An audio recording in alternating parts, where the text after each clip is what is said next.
ಸ್ನೇಹಿತರೆ ನಮಸ್ತೆ. ನಾಡು ನುಡಿ ಯೂಟ್ಯೂಬ್ ಚಾನಲ್ಗೆ ನಿಮಗೆಲ್ಲ ಸ್ವಾಗತ. ಸ್ನೇಹಿತರೆ, ನೀವು ಕೂಡ ಮನೆಯಲ್ಲಿ LPG ಗ್ಯಾಸ್ ಸಿಲಿಂಡರ್ ಬಳಕೆ ಮಾಡ್ತಾ ಇದ್ರೆ ನಿಮಗೊಂದು ಗುಡ್ ನ್ಯೂಸ್ ಬಂದಿದೆ. ಸ್ನೇಹಿತರೆ, ನಾಳೆಯಿಂದ ಅಂದರೆ ಅಕ್ಟೋಬರ್ 1ನೇ ತಾರೀಕಿನಿಂದ ದೇಶಾದ್ಯಂತ LPG ಗ್ಯಾಸ್ ಸಿಲಿಂಡರ್ಗೆ ಸಂಬಂಧಪಟ್ಟಂತೆ ಹೊಸ ನಿಯಮ ಜಾರಿಗೆ ಬರುತ್ತಿದೆ. ದೇಶದಲ್ಲಿ ಜಾರಿಗೆ ಬರುತ್ತಿರುವ ಈ ಹೊಸ ನಿಯಮ ಅದೆಷ್ಟೋ LPG ಬಳಕೆದಾರರ ಸಂತಸಕ್ಕೆ ಕಾರಣವಾಗಿದೆ. ಹಾಗಾದರೆ ಗ್ಯಾಸ್ ಸಿಲಿಂಡರ್ಗಳಿಗೆ ಸಂಬಂಧಪಟ್ಟಂತೆ ದೇಶಾದ್ಯಂತ ಅಕ್ಟೋಬರ್ 1ನೇ ತಾರೀಕಿನಿಂದ ಜಾರಿಗೆ ಬರುತ್ತಿರುವ ಹೊಸ ನಿಯಮ ಯಾವುದು ಅನ್ನೋದರ ಬಗ್ಗೆ ಸಂಪೂರ್ಣ ಮಾಹಿತಿಯನ್ನು ಈ ವಿಡಿಯೋದಲ್ಲಿ ನಾವು ನಿಮಗೆ ತಿಳಿಸಿಕೊಡ್ತೀವಿ. ವಿಡಿಯೋ ತುಂಬ ಇನ್ಫಾರ್ಮೇಟಿವ್ ಆಗಿದೆ, ಎಲ್ಲೂ ಸ್ಕಿಪ್ ಮಾಡದೆ ನೋಡಿ. ಹಾಗೂ ಈ ಮಾಹಿತಿಯನ್ನು LPG ಬಳಸುವ ಪ್ರತಿಯೊಬ್ಬರಿಗೂ ಶೇರ್ ಮಾಡಿ.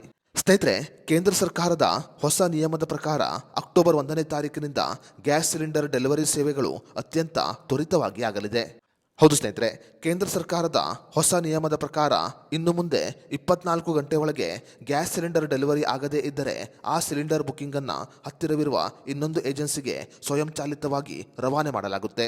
ಸಾಮಾನ್ಯವಾಗಿ ಹಳ್ಳಿ ಮತ್ತು ಗ್ರಾಮೀಣ ಪ್ರದೇಶಗಳಲ್ಲಿ ಗ್ಯಾಸ್ ಸಿಲಿಂಡರ್ ಡೆಲಿವರಿ ಸೇವೆಗಳು 2 ರಿಂದ 3 ದಿನಗಳು ತೆಗೆದುಕೊಳ್ಳುತ್ತೆ.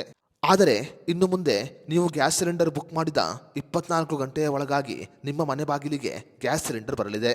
ಬುಕಿಂಗ್ ಮಾಡಿದ ಗ್ಯಾಸ್ ಸಿಲಿಂಡರ್ಗಳು ಬೇಗನೆ ಗ್ರಾಹಕರನ್ನು ತಲುಪಲು ಈಗ ಹೊಸ ಕೇಂದ್ರೀಕೃತ ವ್ಯವಸ್ಥೆಯನ್ನು ಜಾರಿಗೆ ತರಲಾಗಿದೆ.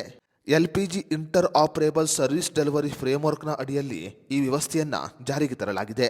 ಅಕ್ಟೋಬರ್ ಮೊದಲ ವಾರದಿಂದಲೇ ದೇಶಾದ್ಯಂತ ಈ ಹೊಸ ನಿಯಮವನ್ನು ಜಾರಿಗೆ ತರಲು ಈಗ ಕೇಂದ್ರ ಸರ್ಕಾರ ಮುಂದಾಗಿದೆ. ಕೇಂದ್ರ ಸರ್ಕಾರದ ಈ ಹೊಸ ನಿಯಮ ದೇಶದಲ್ಲಿ ಇದೇ ಮೊದಲ ಬಾರಿಗೆ ಸಿಲಿಂಡರ್ ಡೆಲಿವರಿಗೆ ಗ್ರಾಹಕರು ಕಂಪನಿಗಳನ್ನು ಬದಲಾಯಿಸುವ ಆಯ್ಕೆಗಳನ್ನು ಪಡೆದುಕೊಳ್ಳಲಿದ್ದಾರೆ. ಈ ಕ್ರಾಂತಿಕಾರಿ ನೀತಿಯು 3 ಪ್ರತ್ಯೇಕ ಕಂಪನಿಗಳ ರಾಷ್ಟ್ರೀಯ LPG ವಿತರಣೆಯನ್ನ ಏಕೀಕೃತ ವ್ಯವಸ್ಥೆಯನ್ನಾಗಿಸಲಿದೆ. ಕೇಂದ್ರ ಸರ್ಕಾರದ ಈ ಹೊಸ ನಿಯಮ ಎಲ್ಲ ಗ್ರಾಹಕರ ಸಂತಸಕ್ಕೆ ಕಾರಣವಾಗಿದೆ.